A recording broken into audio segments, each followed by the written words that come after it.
Hi friends, ఇప్పుడు మనం egg and ఆలు ఫ్రైడ్ రైస్ తయారు చేసుకుందాం. దీనికోసం ఒక కళాయి తీసుకొని దాంట్లో కొంచెం ఆయిల్ పోసుకొని ఎగ్ అనేది చెరుగొట్టు వేసుకోవాలి.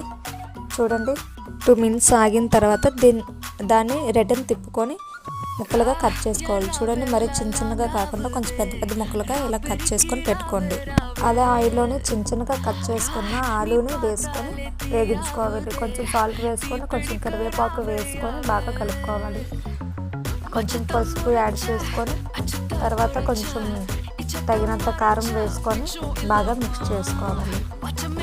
చూడండి, మొత్తం అన్నీ బాగా మిక్స్ అయ్యేటట్టుగా మిక్స్ చేసుకోవాలి. మిక్స్ చేసుకున్న తర్వాత కొంచెం గరం మసాలా అనేది యాడ్ చేయాలి. యాడ్ చేసిన తర్వాత ముందుగా వేగించుకున్న ఎగ్ పీసెస్ వేసి బాగా మిక్స్ చేసుకోవాలి. దాంట్లో కొంచెం రైస్ వేసుకొని బాగా కలుపుకోవాలి. ఇలా కలుపుకో 5 minutes అలాగా వదిలేయాలి. చూడండి, చాలా బాగుంది కదా. ఈ వీడియో మీకు నచ్చిందని అనుకుంటున్నాను. షేర్ అండ్ సబ్స్క్రైబ్ చేసుకోండి ప్లీజ్.